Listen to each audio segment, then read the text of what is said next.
Hi, everyone. I am so excited to be here, and we have a fabulous guest for this evening. I apologize about what happened last Sunday. We were having some issues. Facebook was not allowing our broadcast to go on any of our pages. So instead of struggling through all of that, we decided to go ahead and reschedule it, which today is the day. Normally it's Sunday, but our guest is in New Zealand, and it's much better for us to do it today. Today here is, I'm in Montreal, and it is Friday, and for her, it is Saturday. So we are just thrilled to have Tanya Marriott with us, NIADA artist, and she is going to just wow you with all the information about NIADA and let you know about the doll classes that are going to be held in California this year, and also explain to you a little bit about what NIADA is about. So we're glad that you're here, and if you have any questions, please feel free to post them, and we will get to them as quickly as possible, and hopefully we will have a lot of questions. And I am going to bring Tanya up onto the screen. So here we go. Hey, Hi. Tanya. Hi there, how are you? I'm doing great. You're doing great. Welcome to New Zealand. This is the future. Well, welcome to Montreal. Lovely. Thank you for having me on the show. This is really wonderful. And I'm really honored to be here to represent NIADA and also to talk about my work. We've got a conference coming up in June. It's in Monterey, or in Pacific Grove in California. It's our annual conference that we run every year. And it also has a doll making school. So the conference is preceded by a doll making school, which starts on Monday, June the 25th, runs till June the 27th. And so we have some really wonderful classes available from NIADA artists. We have making cloth doll heads with Shelley Thornton. She's also running a class learning how to make amazing doll hair. We have a class with Stephanie Blythe in mold making. Stephanie's also running a class in textile design, so looking at how to pick textiles for your dolls and how to work at scale. We also have some wonderful classes from a class from Tanya Marriott, who is looking at making really incredible doll hair. We have a class from our new president, Connie Smith, who is looking at making heads and hands and feet for your dolls. So I know this is something a lot of people make a doll head and then they're thinking, well, what do I do next with it? I've made this creature, but now I've got to think about what else goes with it. And so a lot of these classes are geared around people who are starting out as doll makers, or people who've been making dolls for a really long time but want to kind of learn some new techniques. And they're sort of set around people learning techniques that they could then apply into their own doll making practice. So I myself am running two classes. One of my classes is with Robert Tonner. And so the two of us are running a class in ZBrush digital sculpture for doll making. So in that class, we'll talk about the process of digitally sculpting a head using the software ZBrush and getting it ready for 3D printing. And we're also really lucky that Formlabs, who make this really amazing 3D printer, have come on board and are lending us a printer for that class and for the conference, so we can print all of the work the students make, and we can also demo that during the conference. So Robert and I will both be co-teaching that class. And then I'm running a second class, which is looking at designing doll props. And so I actually have a little example here. So these are two little chairs. And so in my former life, while I was a doll maker, I used to work as a miniature artist. And so I used to work in the film industry designing miniature props. These are props that are designed, they're all made by hand and they're made out of cardboard. And you wouldn't know it, but they're illustration board. They're like 2 or 3 layers of illustration board. And basically that's kind of what it looks like. It's just cardboard. It's a couple of millimeters thick. Not quite sure what that is in inches, but very, very small. And you basically glue it together with super glue. So just grab my glue with this. And so basically those are your tools. So you use a scalpel, super glue, and cardboard. and you're able to make really amazing detailed chairs. And so these two chairs, we're going to be looking at prototyping something similar to this, but obviously students can then use the tools they learn to make something far more elaborate. So basically what you're learning is how to make these profile elements. So you're basically building a scale chair as you would make a full-size chair, and then making all the different components and then learning how to put all those components together. And we'll hopefully get to the point where we actually talk about painting as well. So this one's got like a wood grain paint texture. This is all done with a dry brush acrylic paints to be able to get that really lovely wood grain. So this little chair is done exactly the same way. If you look at it, you've got like this chair leg here is actually a flat profile. It is actually flat, and then what we've done is we've added a little bit of Magic Sculpt to the side of it, which is an epoxy sculpting clay, and that's just to get the kind of the more detailed curves in the chair as well. These sorts of little elements, in this instance, we've laser cut these using digital software, but all the details can be made by hand by sculpting and molding, or they could be made out of found objects. So you could use lots of beads and fabric even, and bring fabric into here. This is actually fabric that we have used PVA glue, white glue, and laid that over the top of a little form and just pressed it to be able to get it to fit nice and tight. And so for the back of the chair, you've got the back of a cardboard, and then that little form fits in, and then there's another piece that sits over the top so that it's all nice and kind of clipped in. So I know when I make my dolls, there's some examples actually. If Adele, you want to pop up, there's one of a lovely Kakapo doll with a really elaborate cart. So the cart was actually designed and built in collaboration with my husband, Gary, who was a miniature artist working on The Hobbit. And I was a miniature artist working on Lord of the Rings. And so he and I worked together to pioneer the technique in making elaborate furniture. So I'm teaching a slightly simpler version, kind of like an introduction version to making props. But this cart here has been made also with cardboard as well, made with exactly the same process of laminating up your illustration board, gluing it, making all those profiles, and then putting them together. The little bottles are all actually chemo drug bottles, and they're found with little, have little found objects contained within them. The little wheels, they're also all made of cardboard as well. So Gary cut a profile of the wheel and then added some cardboard layers to the top of that to be able to get the dimension of it, and then put a strip around the side. So it looks really complicated, but it's actually just, if you break it down into simple parts, then that's actually really quite achievable. So we're going to start by working on making a simple chair for our dolls, and then hopefully students will be able to take those techniques to make far more elaborate elements. So there's another example with a little kakariki in a pram. This is one of my other dolls actually. With the kakariki pram, that's actually got little spokes in it, so using wire. So often with furniture making, we start with cardboard, and then we'll use other found objects like wires and metals and things, just to kind of make, say if you've got wrought iron components you want to put in there, or we might sculpt components in there to add to the details. So that is, this class is a 2-evening class. I believe it runs on the Tuesday and the Wednesday evening during the conference, during the doll making school. So we still are accepting enrollments if people would like to come along and take part in that. The other class that I'm running is with Robert Tonner, and that's looking at ZBrush sculpting. And so ZBrush has been around for quite a while, maybe about 6-7 years, and it's starting to become mainstream within toy design and within figure sculpting. So when I started out working in the film industry, everything was sculpted by hand and molded.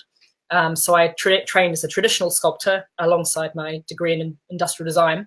And now everybody's moving towards a digital space. And what I find when I moved into this digital area is that I used all of my physical understanding of materials and sculpting and shape language, and I just learned new tools and was able to adapt into this digital environment. So it's actually, if you've already got a background in sculpture, moving into a digital space is not as complicated as I thought it would be. It's really just about learning a new set of tools and becoming kind of familiar with the computer environment. And I think for me, the trickiest part was realizing that I can turn things around, but I'm turning them around in a virtual space, so I can't hold them in my hand, and there's no sense of what I would regard as materiality, like you can't touch things. But I imagine as time's going to go on, we're going to get far more detailed sculpting tools that will enable us to do that.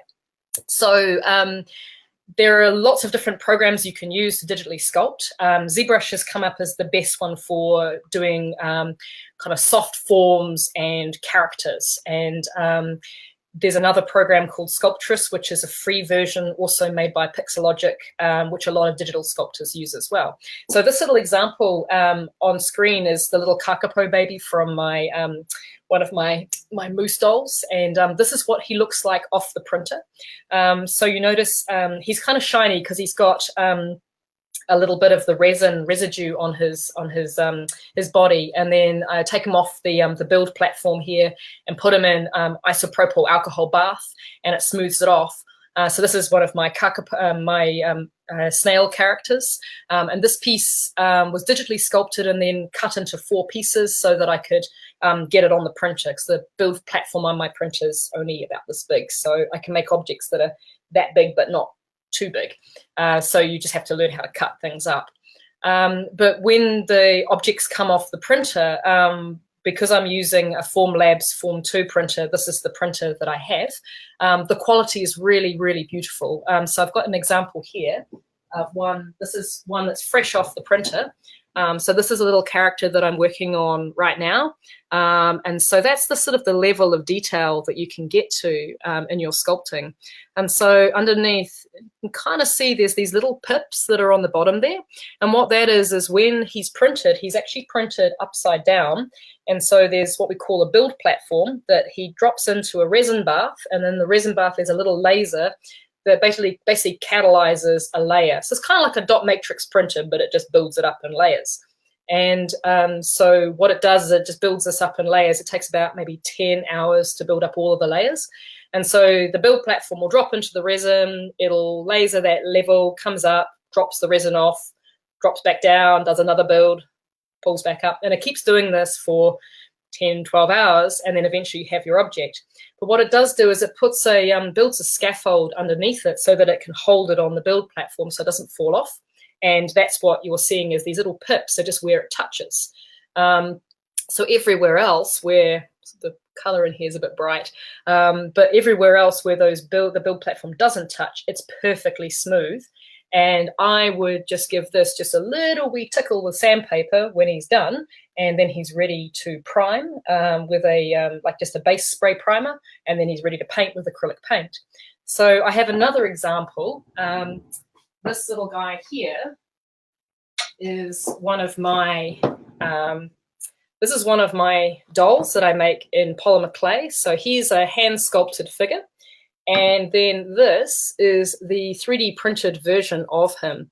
And so this little character, what I did is I'm very privileged to work at a university where I'm an associate professor of design, and I have some super talented students that work in 3D spaces. And so one of my students now runs a 3D scanning program, and he scanned my doll, and then he was able to produce this 3D model. And so this 3D model, I basically put it straight on my printer and then was able to print it. And so this is the model straight off the printer. All I've done is I've picked the build platform off the back. So there was a bit of the build platform on the back. And I've just given him a little tickle just to get rid of the little pips. But that's the quality that you get off the printer. It's pretty perfect. And so this is revolutionary for doll makers, where you can work in 2 ways. You can either digitally sculpt your characters in ZBrush, or you can make them by hand and then have them scanned by a printing or a scanning bureau, and then you can 3D print them from there. So this is another little character that's straight off the print. That's this little guy here. And so these are my little kakapo characters. And so this is quite what I found really wonderful about working in a digital space is my ability to iterate a design. That I work with this particular character quite a lot. I've created an entire world around this character and all of his friends and family. And so I can repose him and rework what he's doing, and then I can print that out and I can make more designs and more dolls and more versions of that character. But this is another version of him as well. So a lot of my dolls are based on eco-fiction narratives. So they're grounded in environmental studies. And so I like to tell the stories of animals and wildlife. In New Zealand, we have a very primordial kind of ecosystem here. We have no predators. There are no mammals. And up until New Zealand was colonized, there were no mammalian predators. So we had no rats, no stoats, no cats, no nothing. It was totally full of birds. And so when people came into New Zealand, they brought all of these predators with them, and they've decimated our bird population to the point where most of them are critically endangered. And so nationally, we are very dedicated towards conservation and trying to preserve our species and trying to bring back our bird life. And so with a lot of my doll work, I try to tell the stories of our bird life so that they can reach a wider audience. And so this particular character that's on screen right now, this is the moose of Fiordland. And so we have a kind of, it's like an urban myth, like a Yeti story, that someone let a moose loose in this very wild area of New Zealand. And there's now moose kind of living down there as a family, but no one's ever seen them again. And so in my world, I've made the moose into this deity that effectively protects and looks after the birds that are in the environment. And one of our rarest species is the kakapo, which is an endangered parrot. I don't know if you've seen the video of Stephen Fry, the cameraman, and his cameraman being molested by a kakapo, but that's the story. And so in my world, I'm empowering the kakapo to fight back against the predators and to reclaim their territory. So this is another version of the kakapo. So this is Arti kakapo, and we have in New Zealand these really amazing snails that are giant carnivorous snails.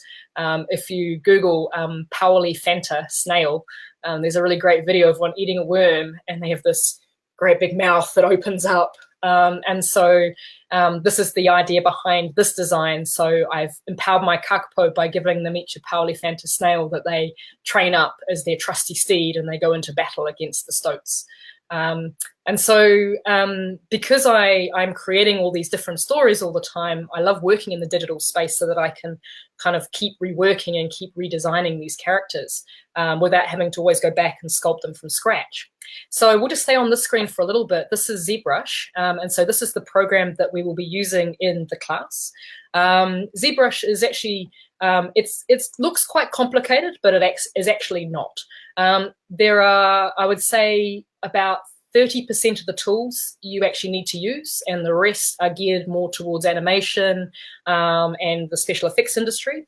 And so you would just need to learn the sculpting tools, how to use the brushes, and then how to get your model out to 3D printing. And that would be the extent of what you would need to cover within the ZBrush program in order to be able to digitally sculpt something.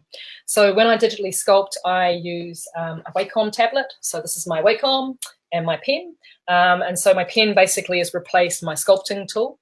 And so in the ZBrush program, the toolbars on the left, they are your brush tools. And so you've got material shader. So at the moment, this is Madcap Red, which is kind of like a red wax, but you can actually set it to Sculpey, or you can set it to Roma or Chavant, or just white.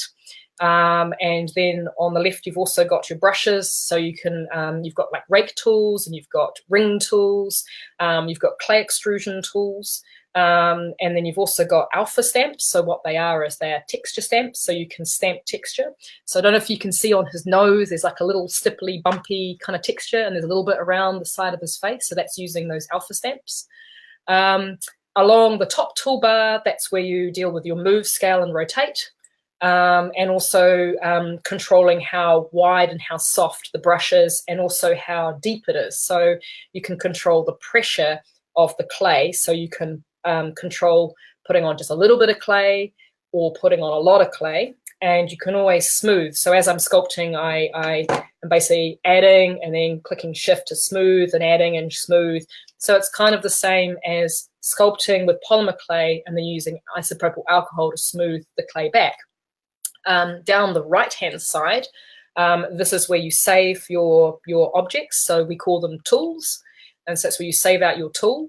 That's where you can add sub-tools. So for example, this character has a head, which is one tool, and then it has two subsequent tools, which are the two eyeballs. And what that means is that I can sculpt on just the head layer and not touch the eyes. So as I'm sculpting, I'm not going to smush the eyes. So in a physical environment, I would synthesize this by, I would use marbles for my doll eyes, so that when I'm bringing my clay over the eyes, I'm not going to squish the eyeballs. And so this is how ZBrush deals with that. And there are also some tools down the right-hand side to do with dividing the mesh. So this is a very CGI technical tool. And what that means is that you need to, that this object is made of lots of little squares, like a checkerboard. And the more squares you have, the more detailed you can get your sculpting to be. But the more squares you have, the bigger the file, the slower your computer runs. So it's always a kind of a catch-22 as to how much detail you can achieve. These days, with most of the computers that are available, you can actually use ZBrush even on a lower spec machine and get quite high detail before the computer will crash. And so I'm using a MacBook Pro, and I have 16 gigs of RAM, and it's a pretty kind of a standard machine. If you've got a PC, you can probably get away with, I think, 32 gigs is probably fine. But most people, if you've got a gaming computer, that's actually really appropriate for sculpting, because that's got quite a lot of kind of RAM to be able to run the tools. But this is how I start my design process. So I start with a drawing, and then I bring that drawing into the 3D software that I'm working with, and then I sculpt over my drawing. And so I start with what we call primitives, which is like a circle, and then I move and stretch it out and kind of fit it to the shape of my drawing, and then I start adding texture and detail. What I often do for the hair, I actually made that as a separate tool, and then detail that and then merge the two elements together. So the image to the right, to the left, this is, I take it from ZBrush and then I put it into another program which is free. Free is always great, called Mesh Mixer, and I make my objects hollow. And this is, so in this one here, you can see is hollow. So he is, this little character I think has a wall thickness of about maybe 2 or 3 millimeters. Makes him nice and solid, but it means he's totally hollow, so he's very lightweight. What this means is that if you wanted to make, say, ball jointed dolls, so I've got a little character, this is a sneaky peek of what I'm taking to NIADA actually. This is a little penguin character. You can make ball jointed elements, and because they're hollow and you can kind of put, you can actually put all of your joints and elements in there the same as you would with a porcelain ball jointed character. Working digitally, you can make circle primitives, and you can make this one exactly the same size as this one so that it'll actually fit in there absolutely perfectly. So I hollow them in another program, in Mesh Mixer, and I sometimes, for this one, for the snail example, I often put them into a third program, Rhino, to part them and cut them. You don't need to do that. This is only because for this particular model, he's really big, and I wanted to be able to print him on my machine, so I needed to make him in 4 parts. And as you can see, he's got little pins that hold the bits together, and so they're actually little boss pins that I've made in Rhino to clip that together. And he's also hollow as well, so that he's not using so much material to print, and so therefore he'll print faster and he'll also print cheaper. So I've got another little example of what you can do. This little character is a little ball jointed figure that I've been experimenting with. So this little guy is modeled in, I started in Maya actually, which is a kind of more of a model making program, and then worked in ZBrush. And so what I was able to do is make all of the little holes and things for all of those little joints. They're all, geez, kind of tricky to see in there. I could make all of those components. So I could build him as in a 3D modeling space, and I could move all the joints and know that everything was going to work perfectly before I actually printed him out. But the other cool thing is that you can print in different materials as well. So the printer that I have will print, it's the Form 2 Formlabs printer. It will print in rubber, white resin, grey, black resin, coloured resin, but only one colour at a time. So you can't make full coloured items yet with this particular printer. It will also print in wax. So I'll just grab an example of that one. So this is a little version of one of my little characters, and he is printed in bronze. So he was originally made in wax, and then I sent him to jewelry casting company, and they made a mold and made him in bronze for me. And I don't know if I can get it close enough. It's kind of losing it. But in his beak, just in there, you can see his tongue, and his tongue is actually separate. So you can get that level of detail at that scale. So if you were to make, say, a doll, and you want to make jewelry, or you want to make a really elaborate headdresses, you can sculpt them digitally at a really large scale and then shrink them down ready to 3D print. So it's kind of endless as to what you can actually do. So just to give you a little bit of an example of how it's used in the industry. So Robert Tonner is taking this class with me. And so Robert uses ZBrush almost exclusively now for his design process. And so this is Gal Gadot, who is the new Wonder Woman. If you haven't seen the film, it's really amazing. And so Robert did a really incredible doll of the Wonder Woman character recently. And her likeness has been sculpted in ZBrush. And he used photo reference to be able to get the nuances of her face and her facial expressions. But he's also used ZBrush to do the detail of her armor and her weapons. And they were, some of these, the originals were cast in metals, so they could then make tools from them. But effectively he could, I think her armor is actually a metal coating. So it's really amazing detail, but all of her breastplate, her leg greaves, her shoes, everything is all digitally sculpted. And so you can get incredible detail and incredible likeness now by using this digital software. So Robert will be joining me to take this class. So I'm just going to take you for a little bit of a tour to go and see the 3D printer. So I'm just going to pick up my computer, and hopefully it's not going to fall over. There we go. Okay, so this is my studio. I have this part at the back there, and my poor husband gets this bit. And so I'm just going to show you our 3D printer. So this is my 3D printer.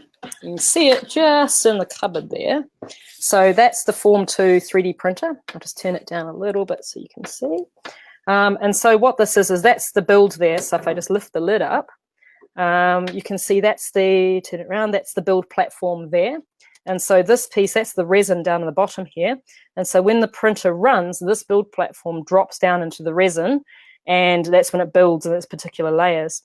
And so in order to get the printer up and running, all I need to do is send a file to the printer and basically press print, and that's it. And then I just leave it to do its thing, and it'll take however many hours it takes to print. It is virtually silent. It makes virtually no noise at all. The material is a photopolymer, so it is a resin. It is low toxicity, but it does have a toxic content to it. And so you should wear gloves when you're handling any of the parts until they've been washed in isopropyl. But once they've actually been washed, they're totally fine. They don't let off any gas, and they're completely safe to use. And so Formlabs has spent quite a long time working with their photopolymer resin to make it really safe for people to use. So it's a really amazing kind of printer. So a Formlabs printer, I think they're around about $4,000 US, but there are other options as well. And so you can send your prints to a printing bureau to get them printed for you. And so one printing bureau that I used a lot is called Shapeways.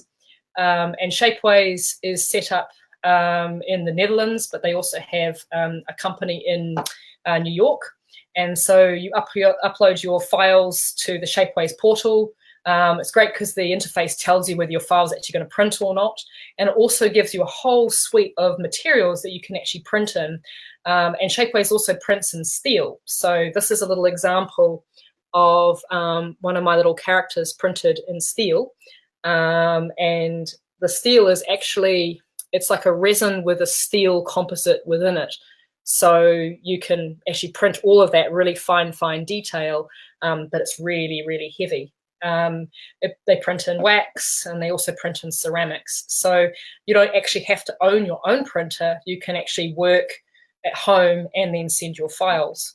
So the cheapest option if someone was wanting to get into digital sculpting would be to download Pixologic. They make ZBrush, but they also make a simpler program called Sculptor. And Sculptor is available for free, and you can download that.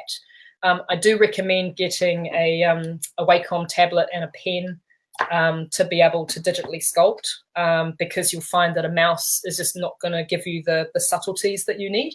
So Wacom might set you back about $150. I've got an Intuos, and I recommend Intuos. They're really nice Wacoms, but there are a lot of different types of Wacoms out there. So you just need to check the specs for them to see whether they're compatible with the Pixologic, ZBrush, or Sculptor programs. Then so once you've sculpted your object, to make it hollow, you can pop it through Mesh Mixer, and that's free. And then if you want to send it away to be printed at Shapeways, you can just send your file away. And then when you go into the portal, first of all, it checks to see if your file's printable, but it also tells you how much it's going to cost, which is super cool. And so you can literally do all of this in your home without actually having to go anywhere else, and you can do it all for free. If you really love sculpting, then I do recommend investing in ZBrush. And ZBrush has a kind of an entry-level version, which is called ZBrush Core, which is worth $150. And that gives you all the sculpting tools that you need. And that's an in perpetuity license, so it doesn't expire, so you can keep using that. And then if you want to buy a printer, I really do recommend the Form 2 printer by Formlabs. It's expensive, but it's fantastic. And I never get failed prints, and there's virtually no cleanup required afterwards. And the variety of materials is amazing. They've just released a ceramic material that you can print with, which is, I've been testing that, and that's looking really quite cool. So there's sort of a sliding scale as to getting into this digital sculpting gig. But think about the capacity for what you could do with it. Yeah, I think you have wowed our viewers. That's for sure. I think you've opened me out of it here. You've opened up their eyes to something new and fabulous. Thank you, Tanya. I should probably give a bit of context. I actually teach like digital media design at a university. So this is, I train students to go into the film industry, and so this is kind of as a side product of everything that I do. Yeah. Well, we should probably talk about yeah, I'm telling you, it's very fascinating. I know it's kind of overwhelming, and let's see. You have a question here from. I'll put it up here so you can see it. Yes. Now, we used to run these at Massey University. So if this person's located in Wellington, I used to run the Industry of Imagination Festival as part of White Cloud Worlds. It's taking a hiatus this year, but we'll be back next year. And we do run master classes in ZBrush at Massey, and we often get the guys from Weta to run them. So I will, if you follow me on Facebook, I'm Tanya Marriott Design, that's my page. I'll post up when we run those again. We usually try and run them in the mid-semester break in June and also in November.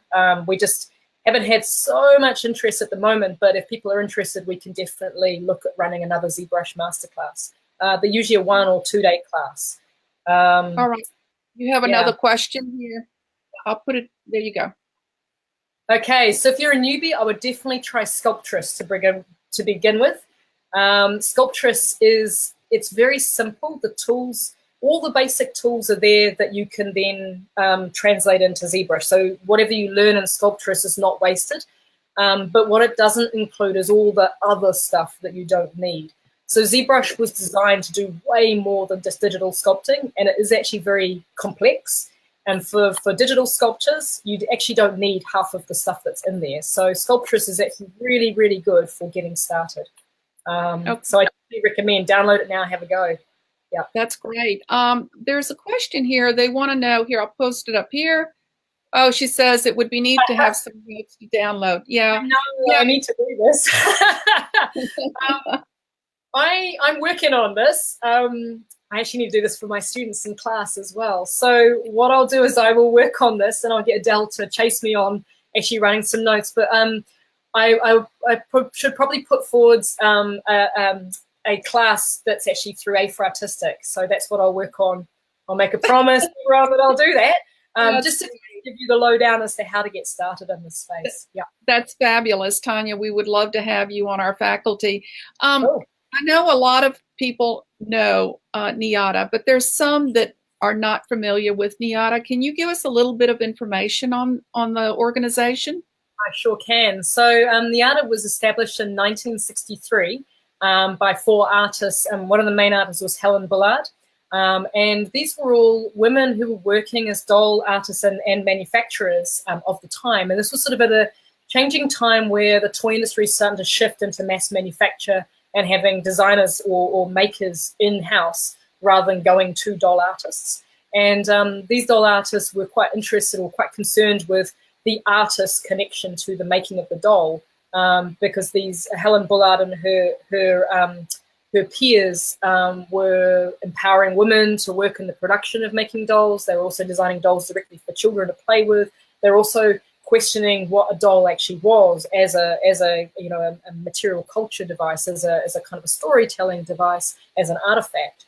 And so they established NIADA as a way of lifting dolls out of manufacturing and looking at really what is a doll and where does it sit in our society, what do they actually do, why do we make them, why do we have them. And so this is why I was really interested in joining NIADA, because I'm really interested in kind of knowing more about what I make and why I make them. I've been making dolls since I was 10, and I started because I wanted to make the characters that I was reading in the fantasy books, that I was really interested in. I wanted to make them as tangible things. But then it became this sort of obsession that I could never stop, and I'm still asking that question. So I found NIADA about 10 years ago, and I was amazed by the quality of the artists that were involved. And these were all artists that I've been watching for years in Doll Crafter and Art Doll Quarterly. And so I was like, I really want to join this organization. And so NIADA itself is there really to further the art of the doll, to question what doll art actually is, and to educate people about doll art. And so it's a 2-year, 2 to 3 part jury process to join. And so you submit portfolio, then the portfolio is audited by our standards committee, and then if it passes that first stage, then it goes to a full portfolio, and then the final stage is where you're invited to come to conference with a body of work where we will do the final vote. If people are interested in joining NIADA, you can have a look at our website. There's a page in there about how to join, and we do encourage people to come to our conference to learn more about NIADA and the NIADA family, because NIADA is more than just a benchmark of quality. It's actually about being ambassadors for doll. And so all of our members, their family, and we argue and we discuss and we kind of question and we develop amazing things, but we do this collaboratively through the way we network and interact with each other. So it's really important that our artist members really want to get into this organization, that they want to actually communicate with people and kind of be involved in what NIADA is. So the other side of NIADA is training, teaching, empowering other doll artists. whether you're wanting to become a NIADA artist member or whether you're just wanting to make really amazing dolls and go on that doll journey yourself. So that's where we run classes through the doll making school. And many of our artists are also on A for Artistic as well, where they run classes. And we also have the conference where we have programs and demonstrations. We offer critiques, so we can critique work. And we also have exhibitions of up-and-coming artists' work. And we kind of really spend 4 days jam-packed talking about dolls and kind of looking at where doll art is actually going. And so in recent years, a lot of our doll artists have kind of been looking at different materials and exploring. So there's a question that's popped up here. I do work both digitally and physically. So in my heart, I love working in clay. And so I still work in polymer clays. I'll just grab one at the moment. So still work in clay. So this is one that I'm just knocking together right now. This is my very rudimentary sculpting block. And I don't know who this is going to be at this stage. He'll probably be sort of in the same suite as these little guys. But I still work in both polymer and digital. So the bird with the cart here is polymer clay. And some of my more toy-like dolls, they are more digital. And I think I will always work across both medium because there's something really immediate about working with clay that I really love. But then there's also something really kind of dynamic about working digitally that I love. So I'll keep playing in both spaces. So this doll here of unicorns and virgins, she is a physically sculpted doll. This is her. It's one of my favorites. So she's all made from polymer clay. So her head and her torso and her legs and tail are all polymer clay. And then her body is soft sculpture. And I use a wire armature through an aluminium wire armature. And then I use Magic Sculpt to join all those components together so they're really nice and solid and robust. So some of one of the reasons I really love working digitally is the potential for ball jointed dolls, or being able to make things hollow so that I can kind of put things inside them. So I could make blinking eyes, or I could make them glow, or I can experiment. There's a question here. I love Super Sculpey. I'm a big fan of Super Sculpey. I usually buy the 1 pound blocks of peach colored Super Sculpey. I tried normal Sculpey, the white one, and I found it's too sticky. But I really love Sculpey Firm as well, which is the grey one. And I just work with just normal neutral Sculpeys because I paint them with acrylic paints. Although this one here, her horn is actually made from Sculpey 3, which is the opaque, the translucent. So I sometimes use translucent Sculpey as well if I'm not going to paint the face of the doll. But I quite like painting them completely. Yeah. I could offer a class for this doll, yeah. I'm quite interested in running classes in anthropomorphic sculpture. So Connie and I are two, and there are a couple of other NIADA artists that work in an anthropomorphic space. So this is one of the areas that's, NIADA is starting to kind of question, is like, well, are animal visages of dolls still dolls, or are dolls just uniquely human? And so, yeah, I would be quite interested in running a class in anthropomorphic sculpture, and maybe I can run that through A for Artistic as well. You guys will load me up with classes. You bet. We're there for you, that's for sure. Well, I tell you, Tanya, you've given these ladies a lot. I keep talking about these guys for ages. I think oh, there you are, Adele. I thought you dropped out there for a minute. I did. I was giving you the full screen so you could show all your lovely art. Oh, well, I know you're excited about the upcoming conference. You've got some wonderful classes, and tell us about gallery night. So gallery night is going to happen on the Thursday night, and we have been invited to exhibit the work at Grovian Doll Museum, which is really amazing doll. It's like a antique doll museum that's set in Pacific Grove. And they have some incredible like vintage pieces, dolls, prams, kind of dolls' houses. So it's an incredible setting for our lovely contemporary dolls. And Michael Cannabis, who is one of the curators of the museum, he is going to be giving a talk at the conference about the Grovian Doll Museum, and kind of looking a little bit about, you know, the antique dolls of today, what the NIADA dolls will be looking like because I mean, of course, at a certain point, things become antique or vintage, and it's interesting you have this vintage resurrection, but also looking at, you know, where contemporary doll artists are pulling from antique dolls. So me particularly, I really love Jumos and BBs, and I love the kind of the ball jointed component. But what I really love is the limitedness of the ball jointed, the chubbiness, the childlikeness of them. And so there's a, you know, you've got ball jointed dolls that are very, you know, all moving and totally kind of dynamic, but I really love the limitedness of those old antique dolls. So one of our speakers will be Michael, talking about the museum. So the gallery night is open to anybody. You can come along, and the other thing with the gallery night is it's an opportunity for NIADA artists to showcase their latest work. So I think we have 12 NIADA artists that will be participating in the conference. They're coming from all over the country and from all over the world. And we've got artists as far as Russia, and obviously me in New Zealand, we've got poles apart. And so anyone can come along, and so we'll be having an evening function at the gallery. I believe it starts at 7 o'clock. So if anyone's in the region. It's wonderful. It's wonderful. I've attended them, and they're just magnificent to see all the new works come out for the year. I wanted to ask you about the challenge doll, the Pacific Blue Challenge doll. Yeah, so the challenge doll, every year we run a challenge doll because we have the conference itself.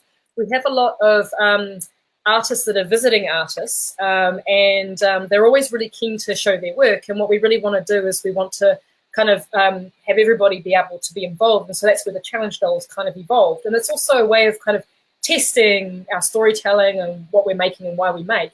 And so this year the challenge is Pacific Blue.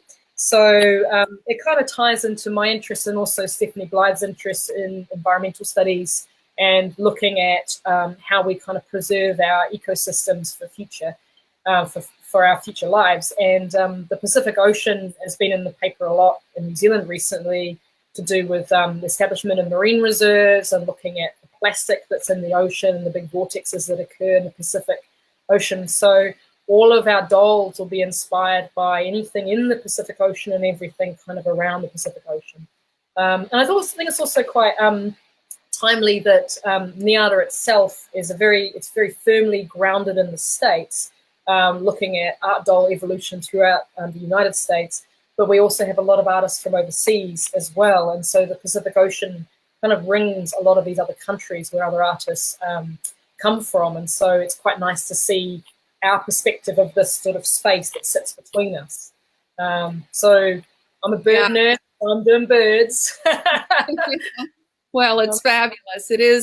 It's an event that if you're in the area or not in the area, you should try to attend. I'll go ahead and post all the information is on your site. I noticed. Yeah. How are the classes? Are they full, or is there still room in the classes? In quite a few of the classes, actually. We've got room in, I believe there's room in both of my classes, and there will also be room, I think, in Shelley's hair sculpting class as well. So if anyone would like to sign up to those classes, they can just jump on the NIADA website, and under education or under events, there's a portal for the 2018 doll making school. And so, yeah, we're still accepting enrollments, and we're also still happy for registrations for the conference as well. So the conference is held this year at the Asilomar, which is a really amazing conference grounds. It's like right on the Pacific Ocean, right on the beach. And so we're going to all be in together. So it's like a campus-like environment. So we'll be able to hang out in the evenings. We've got lots of activities that are around doll making. So we're encouraging people to bring their tools and their clay. And we're going to be teaming people up to make dolls together. We're going to have a challenge within a challenge where we're actually going to make dolls during the conference. And so it's basically just a really wonderful opportunity to get together and meet people. So again, it doesn't matter what level you're at, whether you've been making dolls for 20 years or whether you've just started and you're interested in getting involved. We're really happy to have anybody who's really interested in this work come and stop by and join us. Okay, so we have also, I believe you have visiting artists where they can submit or come in for a critique. Yes, we do. So visiting artists can apply for a critique. Again, when they register for the conference, the critiques are $25 each. And you just need to register for a critique and suggest which artist you would like to do a critique with. And then we try and team you up with someone that's suitable to what work you're doing. And then the critiques will take place during the conference. And so you'll have an opportunity to meet with your artists and have a chat with them about your work. And so we encourage you to bring several dolls, bring a whole box of dolls and talk about your process. So yeah, it's a really good way of being able to get that one-on-one connection with someone and to kind of learn about where you can take your work further. And again, the critiques are set around either people wanting to go for artist membership or people just starting out or people who've been making dolls for years but just want to know where to go next or what to do. You know, you can ask any questions you like. The critiques are not there to be, they're not supposed to be grilling or scary. They're just that really wonderful opportunity to talk to someone about the work you're doing and learn where to take it next. Yeah, well, Tanya, I'm telling you, this has been just wonderful, and I know the viewers have just thoroughly enjoyed all your information. The 3D printer is amazing. It's amazing. Well, I like graphic design, so that just, I love. Right. Yeah. So I mean, change. See, it's all going digital now as well, and so you know, I mean, I'm of an era where you know, everything I did was physical, and now I'm working in a digital space, and so I've watched this kind of evolution of the computer. And it's been really fascinating. But you know, those old school grassroots that we all have, that's the foundation. So you know, there's never, you know, it's like the computer is just a tool. It's not going to be a wonder magic box. It won't do everything for you. That actually comes from us and our hands and our minds and what we want to create. Yeah. It's a question here if you're in the States. Yes, I am. I'm in the States for the conference at Monterey, so at Pacific Grove. Pacific Grove, Monterey, they're kind of close together. So Monterey is like the big town and Pacific Grove's on the side. So those of you who don't know California, it's kind of below San Francisco, San Jose on the coast. There's a really amazing aquarium there. So that's where the conference is. And so, yeah, I'll be there for the conference and the doll making school. I do come to the States a couple of times a year, but I think this time around it'll only just be for NIADA this year. But I often go to DesignerCon, which is in November, and I have work that's sort of exhibited at a lot of the toy festivals as well. So I do travel in and out quite a bit. Yeah. Cool. I'm glad someone's interested in digital sculpting. The trick with sculpting is just to give it a go. So download Sculptress. That's the simplest way to start. Just jump right in and give it a go. There's a lot of online kind of support as well. A lot of people in little communities talking about how to use various tools. So you can definitely kind of get that support that you need to get the next step. Well, thank you so much, Tanya, for your time. And I know we had a little bit of an issue last Sunday, but we got it together. That's good. It's all good. Oh, I'm just really glad to be here. It's great. Yeah. It's more time for me, actually. it's midday. So yeah. Well, it's we're hitting 9 o'clock here at Eastern. It's in the evening, but it's okay. We still had a lot of people come in, and this is going to replay. So if anybody missed it, they'll be able to see all this wonderful information you provided us. I'm going to check real quick if there's any more questions. I think we're good. But if anybody has any questions, you're welcome to like my page, Tanya Marriott Design. I'm on Instagram as well, and just flick me a message. I do try and reply. If I don't reply, it's not because I don't want to reply. I often get kind of a bit bound up in work in my day job, but the questions are there. So be persistent, and I'll get back to you. Let's see here. Yeah, it's amazing what computers can do these days. And this is only really the evolution of the last 10 years too. Yeah, I mean, when I started working on Lord of the Rings, it was very base technology in the first film. And then by the end of it, and now looking at what my students learn or what the expectation is, it's mind-blowing. It really is. Yeah. Well, beyond me. Super interesting, and I think we could just spend hours talking about this. And I think you've opened up some people's interest, the ones that have been attending. And I know you're going to have a fabulous conference, and it looks like you've got a lot of nice plans going on. We do. So All right, I have one more question. Okay, she just wants me to put up the site of NIADA, so I'm going to go ahead. Now, I don't think I have. Do you have a website? Yes, you do. Yeah. So tanyamarriott.co.nz. Yes. Okay.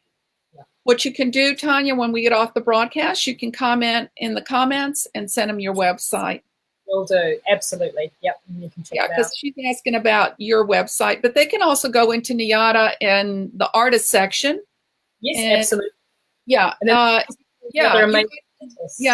You guys can go in there into NIADA and look under artist, and it's there. She has her website information. The other thing with the NIADA website and the artist portal is you can also search by material. So we've catalogued all the artists. You can do a sub-search based by materials. So if you're really interested in paper clay, you can check out which artists are working in that material, which I think is always really interesting because often I don't even know what my colleagues are working in. It's kind of a big yeah. I think Tatiana works in it's like a paper clay composite, but then she stipples it with a sponge to make it looks like stonework. It's really incredible. And I still can't work out what it is she's using. So it's a secret. Yeah. Oh, right. If you're starting as a beginner, either physically or digitally, to be honest, physical is more immediate. You can literally just grab a block of clay and get going. If you are more digitally literate, like if you've got a background in graphic design, you're playing in Photoshop and Illustrator, and you've got a Wacom, then maybe you might want to start digitally. Whether you start physical or digital really depends on your digital literacy and how confident you are with a computer, because the most confronting part of going digital is just the digital interface itself. The tools mimic physical tools. So if you've got a physical background, going digital is basically the same as your physical work. You just got to work out what those tools do. Yeah. Let's see, Julie's saying this has been an amazing. Thank you Thanks so much. Thank you. That's really cool. Yeah, we're so happy that everybody was able to make it. Like I said, there's some that have won't be here, but they can watch the replay. Yep, and also, yeah, they can share the replay on their pages as well as you, Tanya. You're welcome to share this interview, and I think it's wonderful. It needs to be out there, and more people need to know more about digital printing. Yeah, absolutely. Well, thank you so much, Adele, for the opportunity of coming and talking to everybody. It's really wonderful. And I guess we need to talk further about some tutorials that might be available within digital sculpting and also the furniture making as well, which I think could be really quite useful. I'm sure there's yeah, there's going to be a lot of interest in the furniture making because I think props is one subject that has not been touched on very much. Yeah, and I think when you make dolls, it's like you make a head off it, and then you got to make the hands and feet, and then the next stage is the costuming. It's like doll making is so many different areas, and the props. Right. It's really important, but I think it sometimes is it's a challenge too far, and it's just thinking there's actually really simple ways of making it. It's basically just knowing the shortcuts to get started. Yeah. Well, yeah, that's true too. And I was now that something that came to my mind was also understanding the scale. If they're working with a 10-inch or a 12-inch, and to scale the chair or the table or whatever, I think that becomes a real issue when you're trying to find a prop. And if you can match it, then that would be better. What I found a lot of the time with doll's house furniture, it's not very well made, and so then if you buy it, the scale's wrong. But even if the scale's right, they haven't got it fine enough, and it's really like the chairs are often really chunky. And if you're doing a period costume doll of a particular kind of time zone, you want to make sure you get your chair accurate, because that's a really important part of the prop, part of the doll you're trying to create. And so, scale is really important, but also, being able to make something that's detailed to the time period that you want to make or fits into the genre that you're wanting to work in. Yeah. Absolutely. And I know that particular class will be very well received, because I have had numerous questions about props. Yeah. And, being able to understand, like you said, the period that you're working with, and also the scale. So, we look forward to seeing those, Tanya. Yeah, absolutely. Alrighty, well, I guess we wrap up now. We wrap up. Thank you so much, Tanya. It's been a pleasure, and I won't be at NIADA this year, but the next year I will be. It'll be lovely to see you in Kansas City. It'll be fantastic. But thanks very much for this opportunity. It's great. And if anyone wants to get in touch, please, I'll post my links in the comments and then just flick me a message. That'd be great. Okay, Tanya, we'll be talking to you soon. Will do. All right. See you later. Bye. Bye, everyone.